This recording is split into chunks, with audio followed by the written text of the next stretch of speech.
Shay, whoever. Oh, no, I don't. Never mind.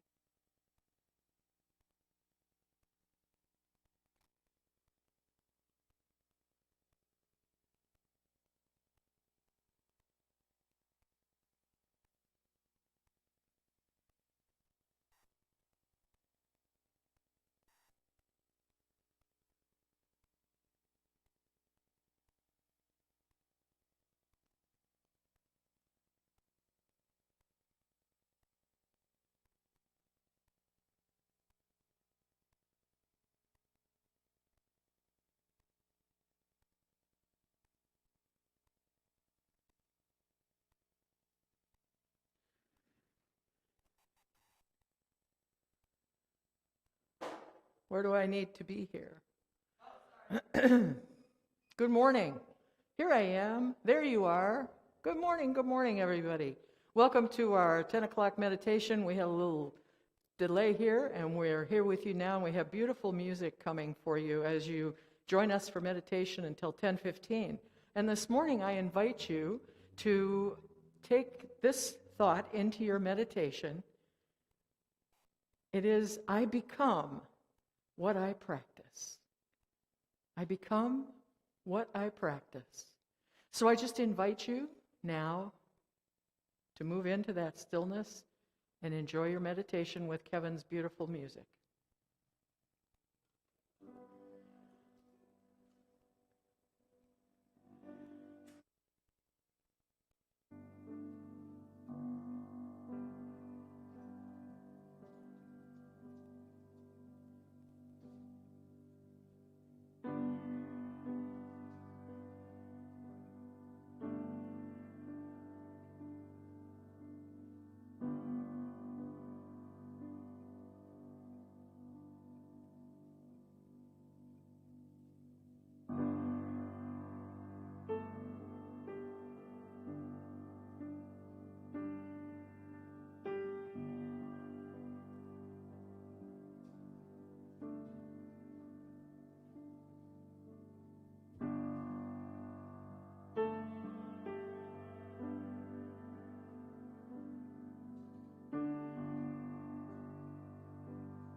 Welcome back again.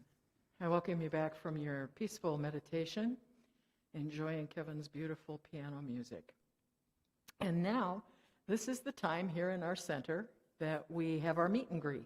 People will be coming in for the service, and there's refreshments back here. So for those of you who are at home, I highly recommend that you get your beverage, you get your snack, you make yourself comfortable, and just get ready for a wonderful, wonderful service today. We've got a lot of wonderful stuff for you, and I look forward to seeing you at 10:30 again. In the meantime, for those of you at home and here, we've got some cool slides for you to view in the interim. I'll see you soon.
the wind,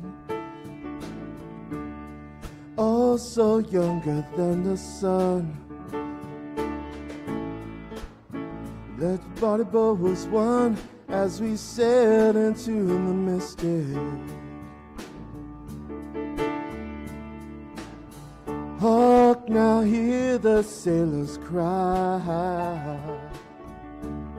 Smell the sea and feel the sky. Let your soul and spirit fly into the mystic.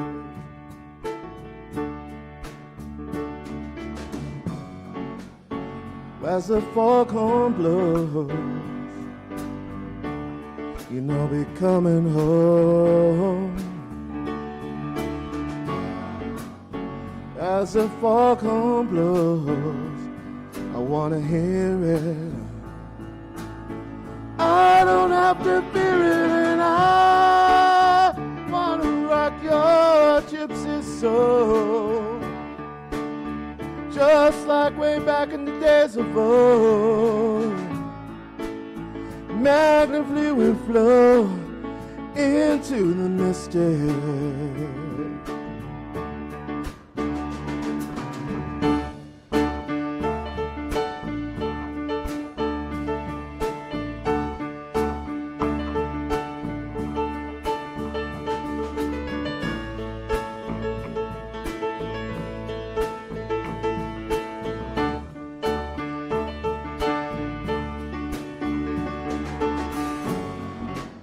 As the foghorn blows, you know we're coming home. As the foghorn blows, I wanna hear it.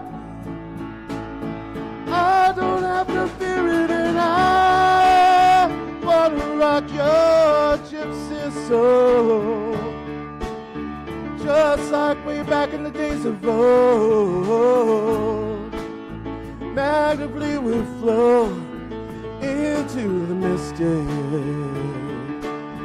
I wanna hear it.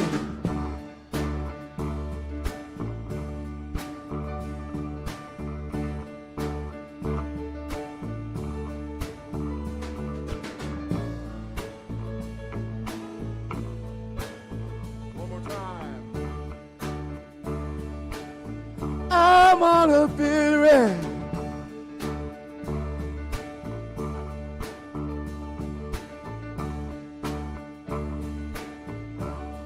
Oh, oh, oh.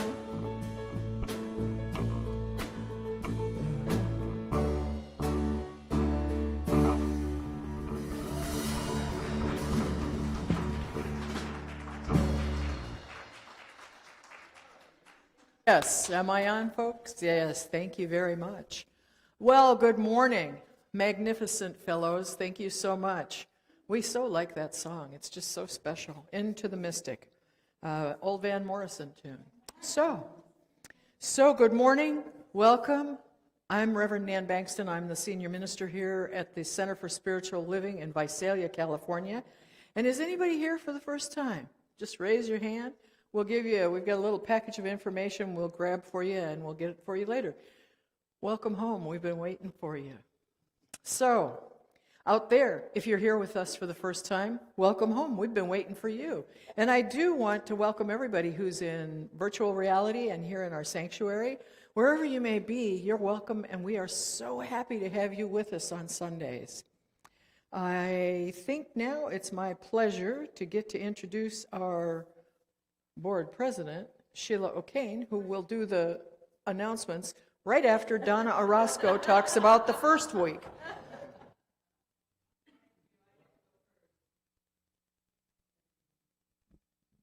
I get to go first. Now we got it.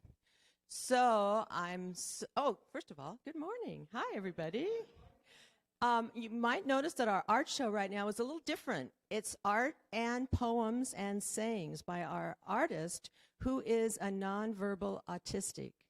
And if you didn't get to see him last First Friday, I hope you'll come this Friday, 5 to 8. He'll be here again with his teacher, showing how he paints. and he can't talk. He can't really move his arms well without a little bit of touch. But that's how he paints. That's how he works on his iPad to write these wonderful, thoughtful poems. So I hope you'll look at them. I hope you'll come Friday and see him, meet him. He won't look you in the face. He waves his arms. If he gets excited, when he was last Friday, he jumps around. And he made the painting last Friday that's on the easel in the window. And of course, he's done all these other ones too. And we're going to have something else. So the next slide shows what I hope is his mom is going to bring some of the soaps she created, because she found that her son, John, couldn't take regular soaps. He broke out. So she started researching natural products. In fact, I live right down the street from him, it turns out. And she asked me, can I get some lemons from your neighbor who has a lemon tree? And so I've been giving her lemons as I find them. But she makes these wonderful soaps, and I hope she's going to, she doesn't want to do this. She doesn't want to take away from John, but I'm trying to persuade her to bring a few of them and talk about how she makes them. She teaches classes on them, and she now sells them online, I guess, all over. So her Teva products, it means nature in Hebrew. She's from Israel and came here in 2000, I think. And she's the caretaker and does everything for John, except he can paint and he can write. So I hope you'll be here Friday and enjoy some wine, enjoy some talking. I hope Bruce will be here to do his music. He's always doing his wonderful piano music. And it'll be a great time, so come on. And now we'll turn it to Sheila.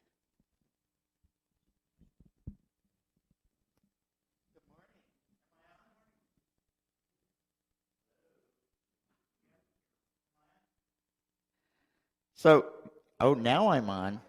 Whoa. First off, our Rudy Paris concert, if we can get our slide up here. The Rudy Paris concert is being postponed due to some COVID issues. So it's going to be rescheduled sometime late March, early April.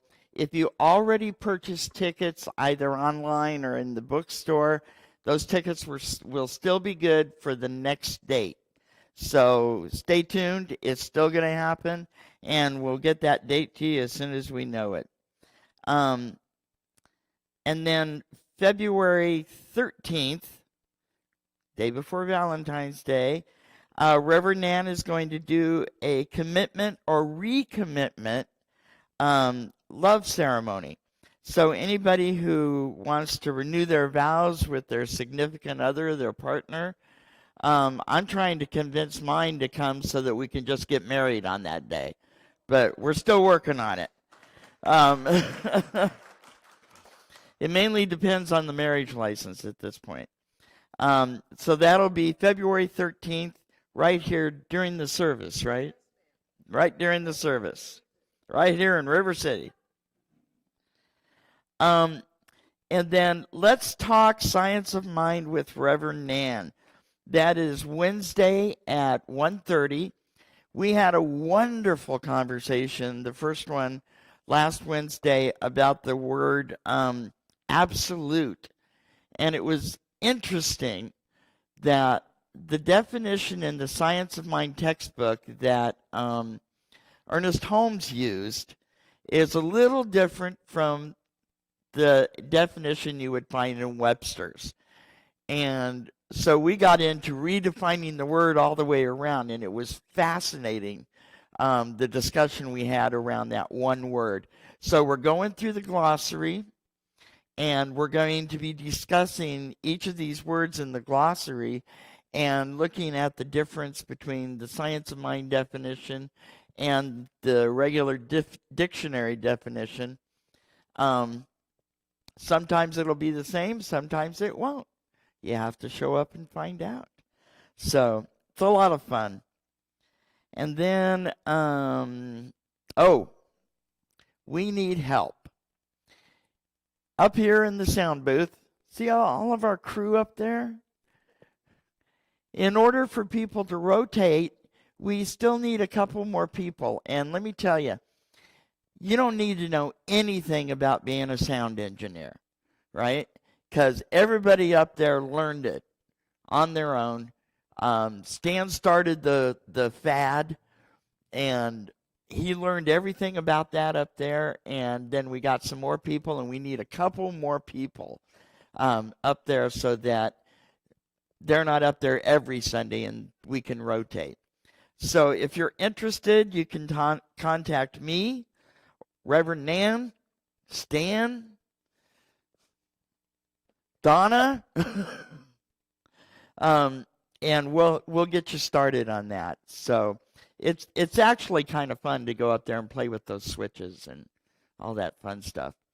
And lastly, we don't have a slide for this, but we are starting to prepare for Reverend Nan's installation or coronation. Sometimes I call it the coronation. We're starting to prepare, and part of that is sprucing things up. And one of the things we need to spruce up is the hall. We need to take everything off the walls, and it needs to be painted. And it's just going to be painted white. So we're looking for a couple of volunteers to paint the hall and coordinate with us, and we'll get that all done. And then also outside the back door where the jasmines are growing, one of the jasmines has grown all the way up to the next floor. And so we need to clean that out. We're going to take the jasmine out because it's getting woody and not looking so nice, and put maybe some flowers and things in there. So we need a couple of volunteers to help with that. And again, you can contact me or Reverend Nan. We'll get that all coordinated for you. And I think that's about it. So you're doing the next part. You know, they expect me to show up and say these things, so I have to do it. I'm just joking.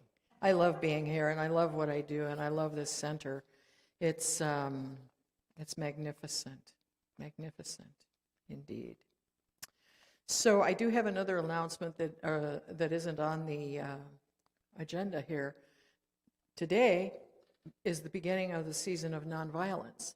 Now, for those of you who may not know, the Season for Nonviolence was a global grassroots campaign dedicated to raising awareness about the transformative power of nonviolence.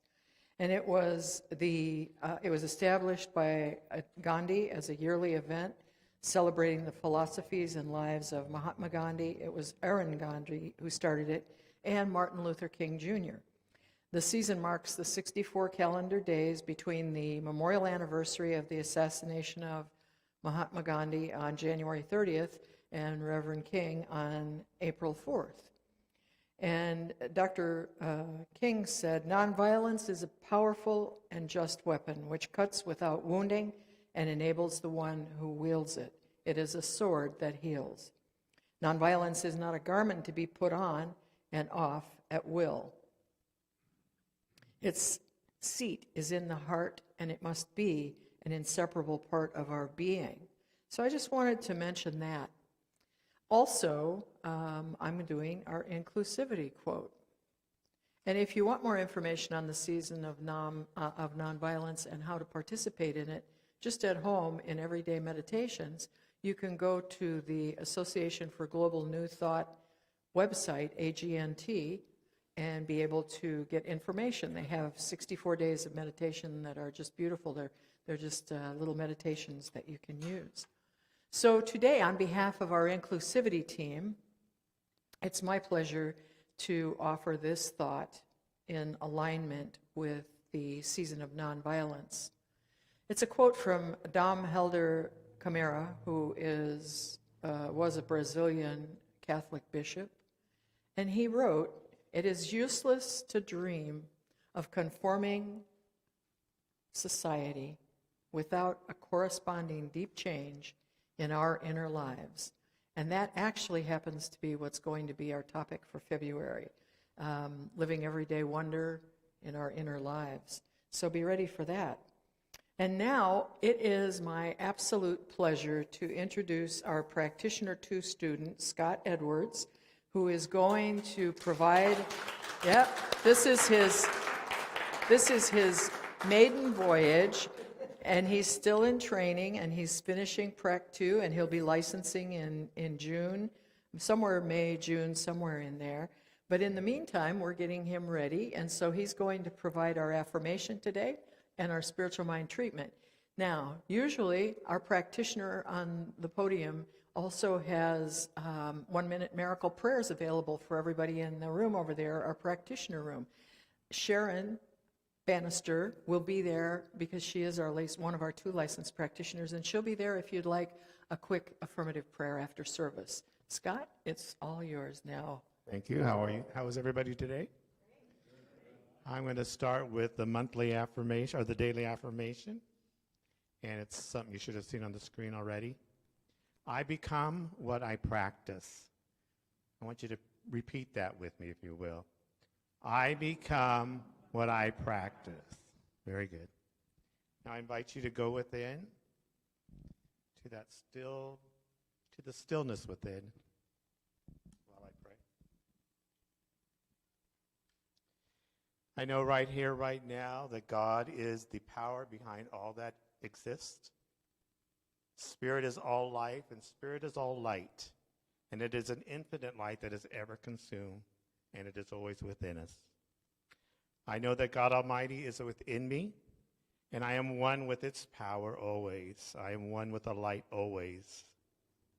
And I know that as we hear Reverend Nan's message today, our clarity and vision is strengthened, that it provides deeper wisdom and understanding to each of us here, so that our spiritual practice may be deepened.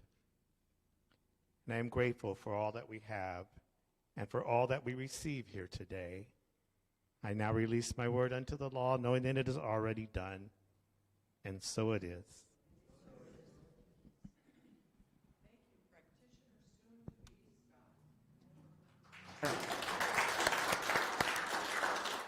And we will be hearing more from Scott as we go along. So he's going to be on a regular rotation to do our affirmation and prayer.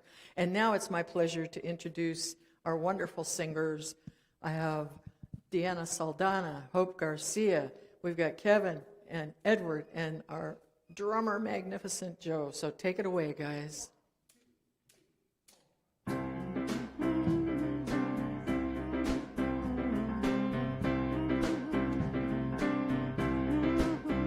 I want to see everybody singing, everybody happy, everybody down home, everybody down home. When I meet them, yeah, yeah, yeah, yeah. I want to see everybody holding hands, everybody grooving, every sun shining, everybody down home. When I meet them, yeah, yeah, yeah, yeah.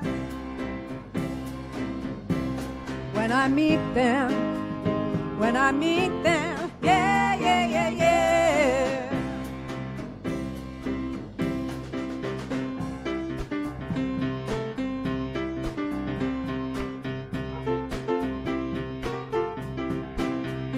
I want to shake everybody's hand now, talk about the good times, make each moment count now. Love my brothers and sisters when I meet them, yeah, yeah, yeah, yeah. When I meet them, yeah, yeah, yeah, yeah.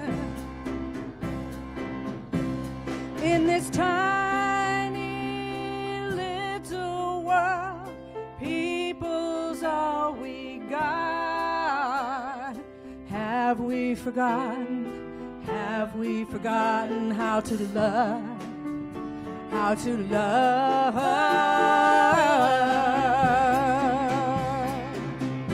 I want to see everybody singing, everybody laughing, everybody happy, everybody down home. When I meet them, yeah, yeah, yeah, yeah. When I meet them,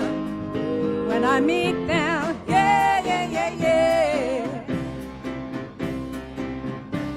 When I meet them, yeah, when I meet them. Yeah, yeah, yeah, yeah. When I meet them, when I meet them. Yeah, yeah, yeah, yeah. Yeah, yeah, yeah, yeah. When I meet them, when I meet them. Yeah, yeah, yeah, yeah. When I meet them, meet them, yeah, yeah.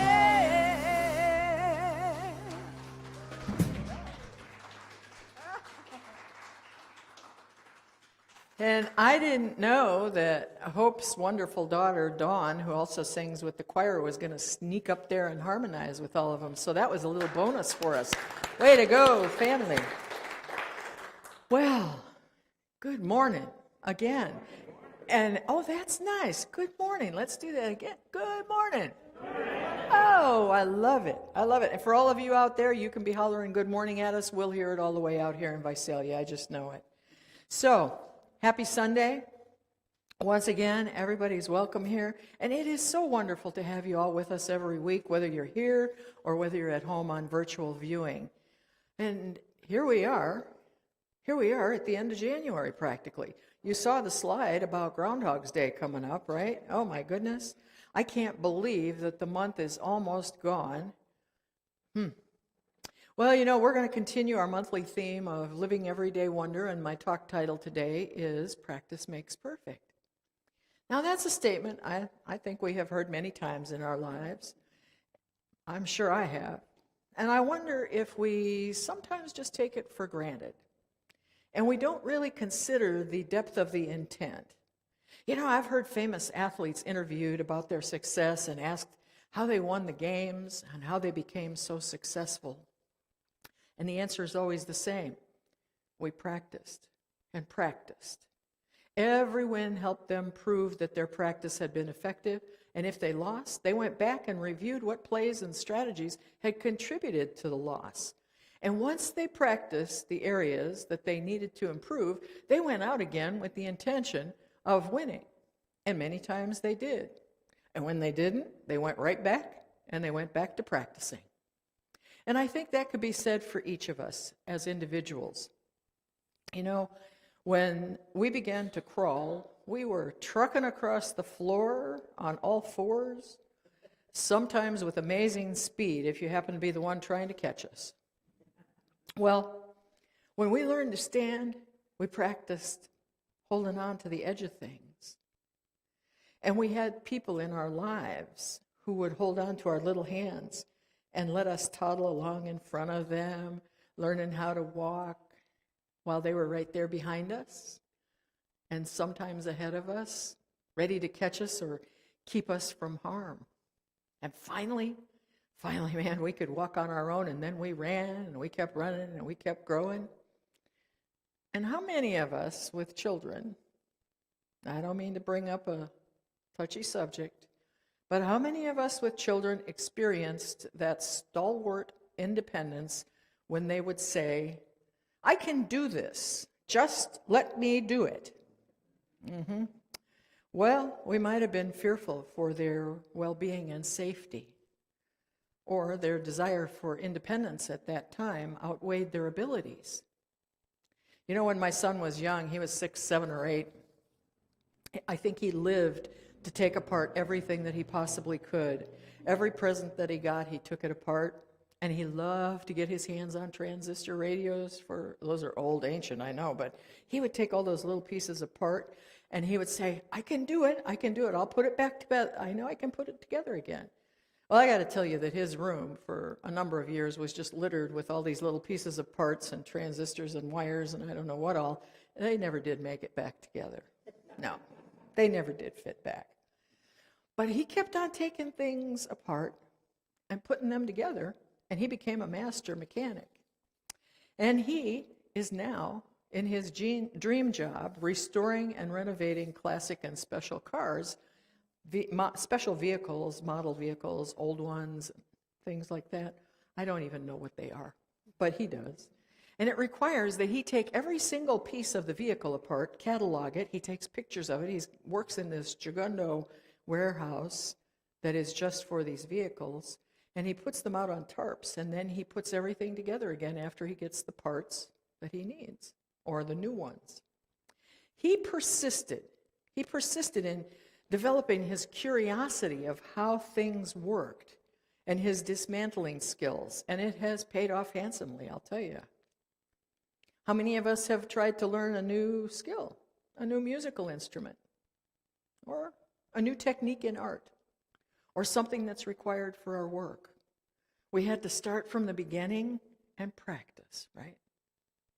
If we consider our early interactions with computer technology, oh my, that took a lot of practice to master the DOS commands, just to get a few little things done. And then came email. Oh, bless us with email. And the internet, of course, that came before. And other applications that we now use routinely. All of them took and continually take practice. I mean, when was the last time you changed your cell phone or got an upgrade? Or your computer? Took a lot of practice to figure that transition out, didn't it? Being alive and living in an ever-expanding world requires active participation, application, and practice, too. We can't just sit under toadstools waiting for life to happen for us. And here, at our center, we practice religious science. Now, science asks that we prove principles. So let's just explore how we practice our principles for a minute. Our founder, Dr. Ernest Holmes, wrote in the Science of Mind text, one of the greatest difficulties in the order of new thought, in the new order of thought, is that we are likely to indulge in too much theory and too little practice. As a matter of fact, we only know as much as we can prove by actual demonstration. That which we cannot prove may or may not be true, but that which we can prove certainly must be and is the truth. Now, Dr. Holmes intentionally titled his work The Science of Mind and named it Religious Science. He did not call it Essays on the Mind or Religious Ruminations. No, he intentionally used the word science.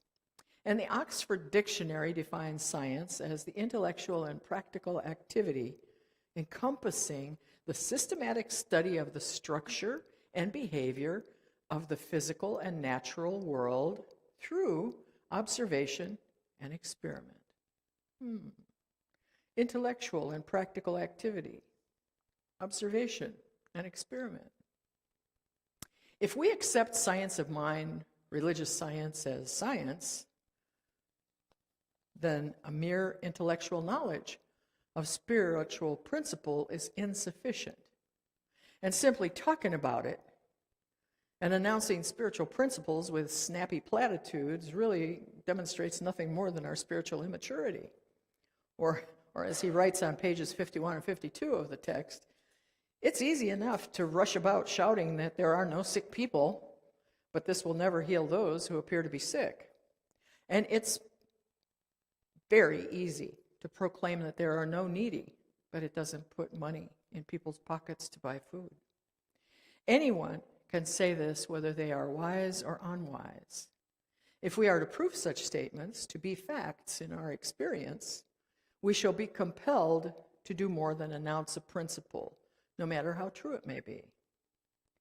Now, you know, we also often hear folks say, oh, it's all good, even when we can see and we know that what is being experienced in human reality certainly is not. One of the things that you may often hear in Science of Mind is change your thinking, change your mind, change your life, change your thinking, change your life. It is an axiom of our philosophy, and it's a basic assumption of our science that informs our concept of our creative process and our methodology. But when was the last time you looked at that axiom with the objective eye and an inquisitive curiosity of the scientific method? Last week, we explored the value of asking questions. And this month, we have been looking at wonder in our daily lives and the power of curiosity.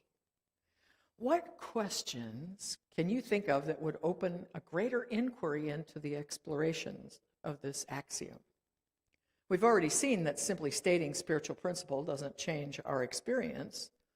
So what does change your thinking really mean? Well, perhaps it means changing not only what we think about, but the way we think. Perhaps in order to really change our lives more than just our thinking, we must change our beliefs and our behaviors. Perhaps our thoughts, beliefs, and behaviors arise from our experiences, and what we think and believe and how we behave also influences our experiences. So, we talk a lot about prosperity here, and Edwene Gaines is a big author of a book. I mean, she made this book. She wrote a book, The 4 Spiritual Laws of Prosperity, and we actually use it as a teaching tool, and it's a simple guide to unlimited abundance. Well, she shared her story of her experiment with the practice of tithing and how tithing her last dollar opened the floodgates, changing her life forever. The story is inspirational. It's very inspirational. But hearing about it or reading it won't change your life. You can never fully understand the power of any spiritual practice unless you experiment and try it for yourself and prove the principle to yourself. No one can do it for us. We have to prove it. Throughout the past 50 years that I can recall at least, there have been so many self-help books, so many ways to achieve spiritual enlightenment. Programs guaranteed to change your life for just $495 this week only. Now, if I thought that worked, you can bet I'd be offering them here. Well, however, they all hinged on a single necessity. The information had to be practiced in daily living to have it be effective. It's the same with our spiritual principles of living. In See No Stranger, Valerie Kaur writes, "We become what we practice. A demonstration is the result of embodying something so fully and completely that it takes form. And the only way to reach that level of understanding where we know that we know that we know is to practice. We become what we practice." Now, we have musicians here that are outstanding, and they practice. They don't just walk in and out of it comes and there it is and all that.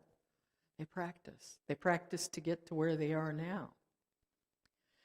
Well, here's the good news today. Just like when we were toddlers and growing, there is that within us that is always with us to support us as we learn to crawl, to stand, to walk and run, and then fly freely as we recognize and embody our understanding that we are spiritual beings of magnificence. We have classes to learn our spiritual principles, to learn our spiritual practices and methods to build our spiritual muscles. We just have to practice regularly and often. Meditation, contemplation, prayer, visioning, journaling, gratitude. Oh, yes, the key to the kingdom, gratitude. And it is so incredibly important for us to be understanding and really having gratitude in our lives. Yet I think the real key is practice. I have a little story here that might just help us understand a little better. So one day, Louis decided he wanted to get healthier. So he went down to the local gym, and he included in his membership were 3 sessions with a personal trainer, and he thought, oh, at last my prayer is answered. Well, at their first meeting, after listening to Louis' goals, the trainer helped him create a plan and showed him some exercises to get him started. And Louis paid careful attention to what the trainer was showing him, and he even took notes. Yep. And he left the gym feeling so excited.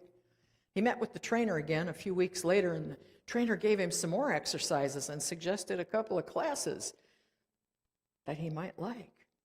And he talked about a few nutritional changes that he might consider.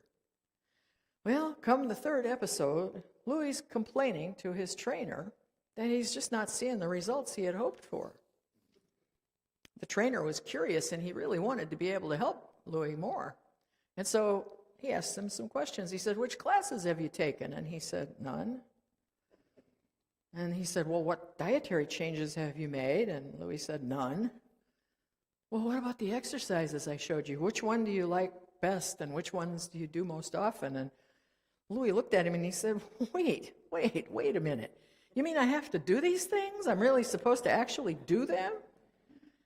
Well, that happens with all of us. That same story. We read a book, we hear a message, we watch a TV program, and we think we've got all of these things, and we're getting all fired up about our spiritual magnificence. Then we walk through our daily lives thinking and doing the same old stuff we've been doing forever and ever. We forget to practice what we've heard, seen, or read. Old Ben Franklin said, tell me and I forget, teach me and I might remember, involve me and I learn. Well, this idea leaves out one half of the learning equation, though, and puts the entire responsibility of learning change or transformation solely on the teacher, or, in Louis' story, the trainer. Louis' trainer could tell, teach, and involve him, but his trainer could not transform Louis' body. Only Louis could do that. Shifting the perspective of Franklin's quote to the individual's responsibility for their learning and transformation, Louis might realize, just listening, I forget. Paying attention, I may remember. Applying, I learn. Practicing faithfully, I embody and understand, and I transform. Ooh, interesting. One of our spiritual principles that I love the most is that we are always at choice. We can always choose a new idea, a new action, a method, a new way to grow our spiritual practice so that we may recognize our spiritual magnificence. We can always choose to turn from the status quo of our belief systems that keep us stuck in old patterns of living and have the same life experiences that are considered normal. Or, to quote Maya Angelou, if you're always trying to be normal, you will never know how amazing you can be. Sometimes, even though we are free to choose a new thought, a new idea, a new belief, a new way of being, our inner belief structure may have become infiltrated with ants. Now, ants, you say? What? Ants. Daniel Ammon created an acronym for negative thinking that infiltrates the mind. He labeled them ANTS, A-N-T-S, standing for automatic negative thoughts. At first, you may notice the negative thoughts, and over time, they become a repetitive habit until the very foundation of your life crumbles. When the sum total of your thinking can no longer support your magnificence, it becomes imperative for you to stomp those ants, and it's a lot easier if you catch the first few. As I mentioned before, we have an inner guidance system, the infinite intelligence of the universe to which we are always connected, that is waiting to be recognized and provide that same support we give little ones when they're learning to walk. Or as Howard Thurman said, there is something in everyone that waits and listens for the sound of the genuine in each of us. That is the only true guide you will ever have. One of the other things that we teach and I hold very dear, and that I personally believe with all my heart, is that within us is the essence of love of the universal spirit. In fact, it is that very love from which universal energy creates all physical manifestation to experience life as us. So that love is in our spiritual DNA. It is what we are in our spiritual form, that perfect love. We have the opportunity to live it, share it, and choose to practice love every minute of every day as physical beings. Even even when we are in seemingly unloving settings or situations. You know, there is that old observation that one small pebble thrown into a still pond creates ripples that continue on across the pond indefinitely. I think we've all seen that happen. And sometimes I think we don't know how to love enough to let that first pebble fall into the pond of life. We don't know how to love ourselves, much less others. Or we have models of human personality love that is based on romantic notions and Hallmark movies.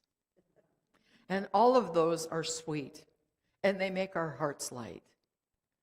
What I'm talking about right now, though, is our innate ability to practice loving without judgment, without restriction or expectation, and to begin doing that with ourselves first. As we move into February, which is the month of love, you know, we are going to focus on radical self-love. Being love, giving love, and walking through this weird, seemingly very unloving world in and as love as much and as often as we can. And just like that pebble in the pond, when we walk through our daily lives aligned with the true essence of love that we are, we radiate that love. And it has the potential to make changes that we may never even know for those it touches. This week, I invite us to consider what negative thinking has become habitual for us. And I invite us to get going and stomp out those ants before they can really build a really strong colony in us. Those ants can be replaced with love. Yeah, they can. We can love them and let them go. We just have to practice. Practice, practice, practice. And never, ever give up on our spiritual magnificence of beings of infinite love. And so it is. Thank you. So now I'd just like to offer a prayer for a moment. I know as we are here together in this sanctuary and out wherever everybody may be in the virtual world, that there is only one power, one presence, and it is love. I affirm that right here, right now. There is only love. I know that that love sustains each of us everywhere. It sustains those who are not knowing it. It sustains those who are waiting to hear it, to receive it, to feel it, to be it. And in this moment, I just bring forth that very essence of love and recognize it in the light and the complete perfection of the love of the one from which all creation has been formed. And I bless everyone wherever they are, regardless of their situation. I bless everyone knowing that no matter how difficult things may be, love always prevails. No matter the adversities, love prevails. And we can celebrate the love that we have that exists within us just because we are. And so I invite and I recognize and I realize in each and every person that one infinite loving presence. And I affirm that as we go through this week, that light of love shines brightly through everyone here and afar. And knowing that this must be so, I am so very, very grateful. My heart is just filled with joy. Just joy. Because I see a world that works for everyone, a world that's filled with love. And I release this word, my word, directly into the law of mind, that creative portion always, always says, yes, my beloveds, yes. Mm-hmm. And I know it is done. And together we may affirm it by saying, and so it is. And now we got some more special music. Here we go.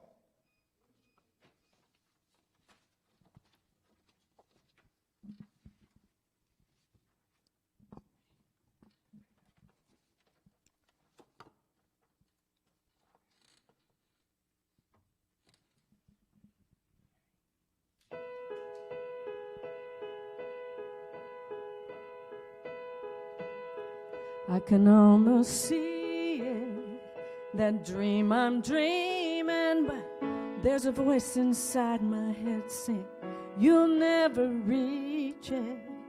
Every step I'm taking, every move I make feels lost with no direction. My faith is shaken, but I gotta keep trying. Gotta keep my head held high. There's always gonna be another mountain, always gonna wanna make it move, always gonna be an uphill battle. Sometimes I'm gonna have to lose. Ain't about how fast I get there, ain't about what's waiting on the other side. It's the climb.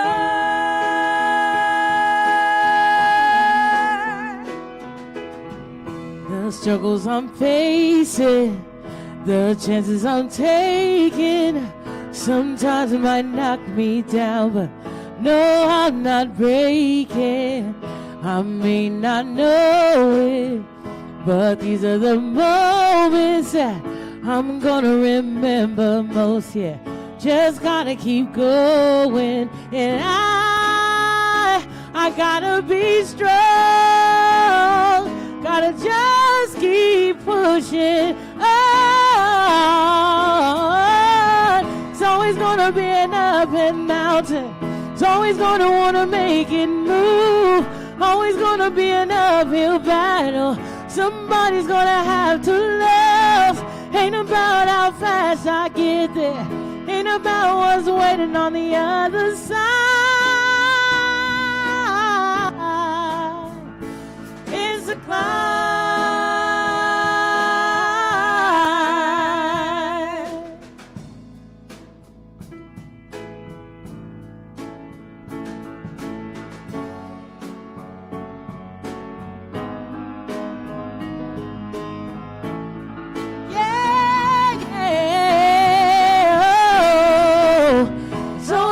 Be another mountain, it's always gonna wanna make it move, it's always gonna be an uphill battle, somebody's gonna have to love. Ain't about how fast I get there, ain't about what's waiting on the other side. It's the climb.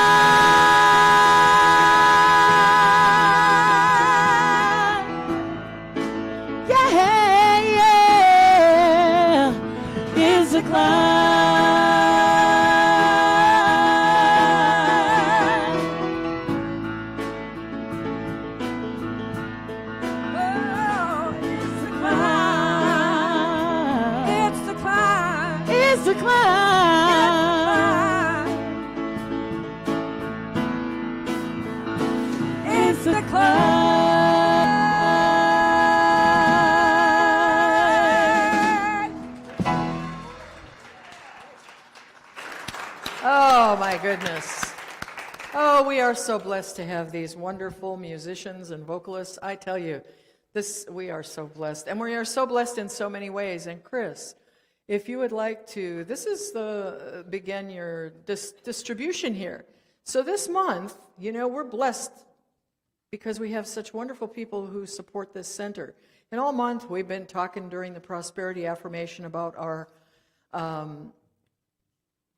visionary budget for 2022, and people have been bringing in and sending in their conscious giving cards, and there are some back there if you haven't done that yet.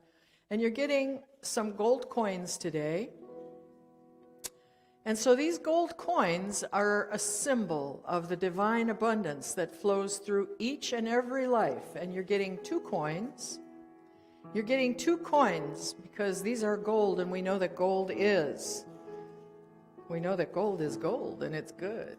Yes, indeed. So as we consider our prosperity, that divine flow of abundance that moves in, through, and as each of us in our lives,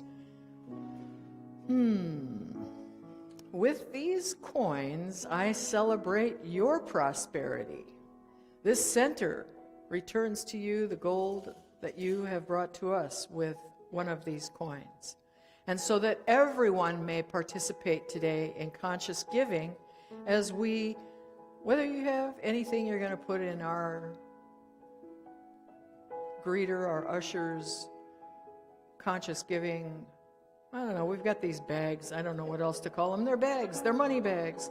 They're green and they're money bags, and they're velvet and they're beautiful.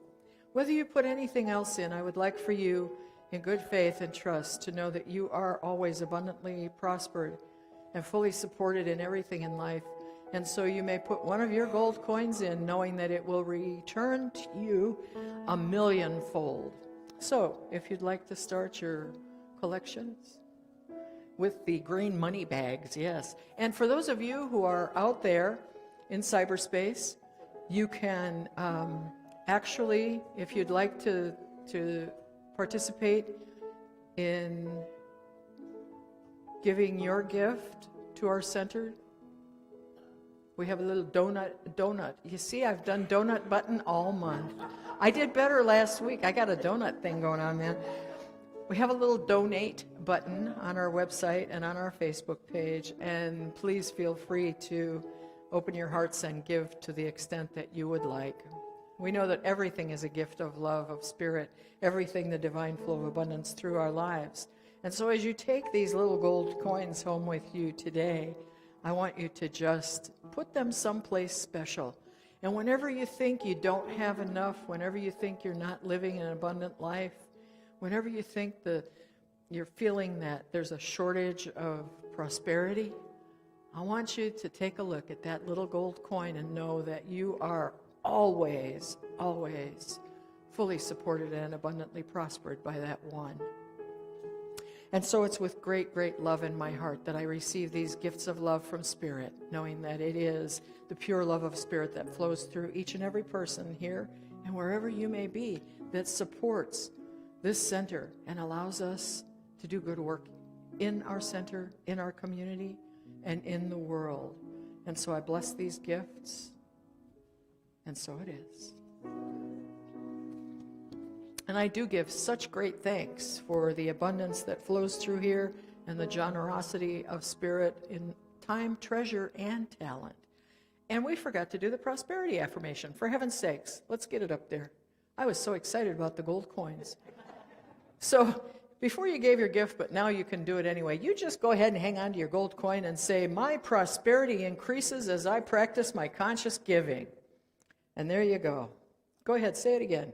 My prosperity increases as I practice my conscious giving. All righty. Now, as is our custom, it's time for our peace song. So I'm going to put my mask on again. And we do form a circle down here. And if you're comfortable with that, you can go ahead and be in the circle and hold hands. If you would rather not, it's up to everyone how they choose to participate under these COVID circumstances.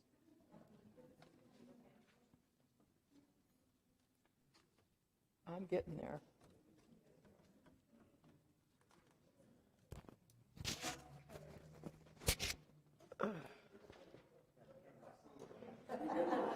Okay. Can you let me in? Can I have this dance? May I have this dance?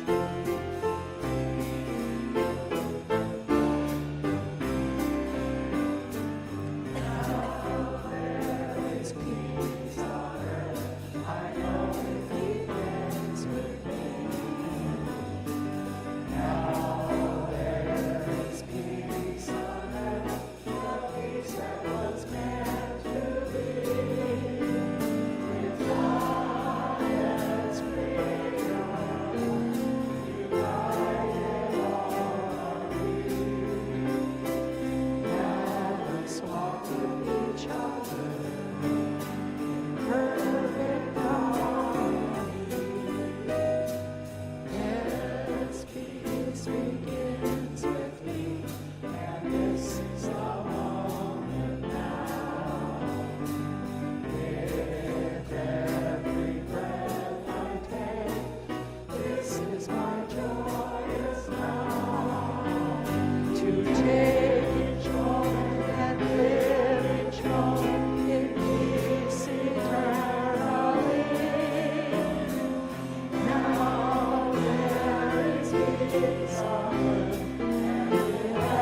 that song, and I love us all being together. Yes, yes, peace has begun.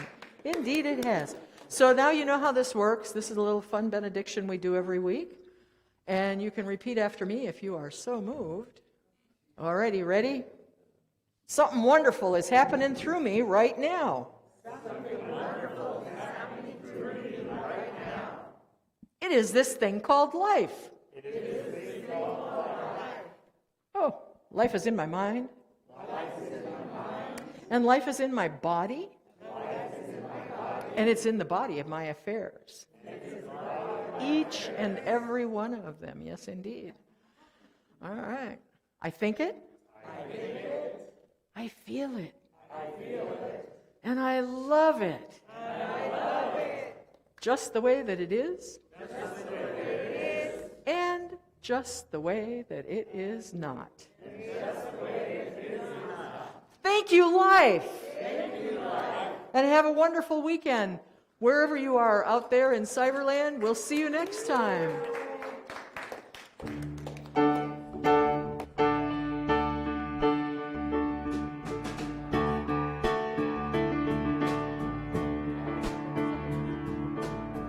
We were born before the wind, also younger than the sun. When the body but was one, as we sailed into the mystic. Hark now, hear the sailors cry. Smell the sea and feel the sky. Let your soul and spirit fly into the mystic.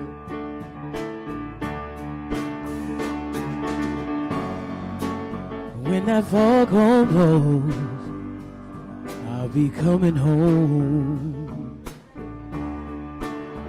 Ooh, when that foghorn blows, wanna hear it now. Don't have to fear it, and I wanna rock your gypsy soul. Just like way back in those days of old. We magnificently we float into the mystic.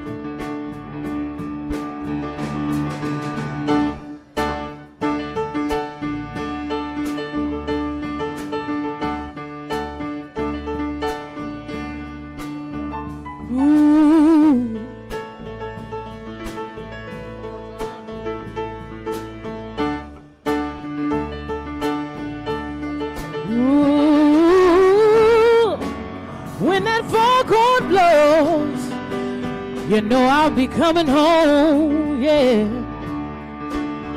Ooh, when that foghorn blows, I wanna hear it. I don't have to fear it, and I wanna rock your gypsy soul, just like way back in those days of old. And together we'll float as we sail to the mystic. Woo!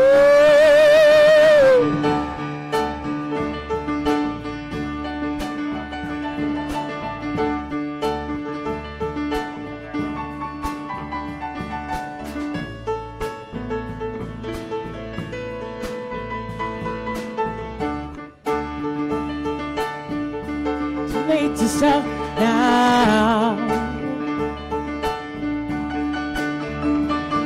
Woo!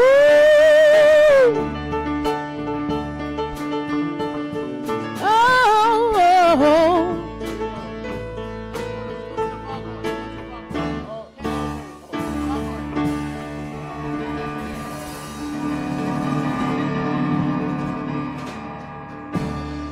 Oh, that was beautiful. I want to learn how to do that.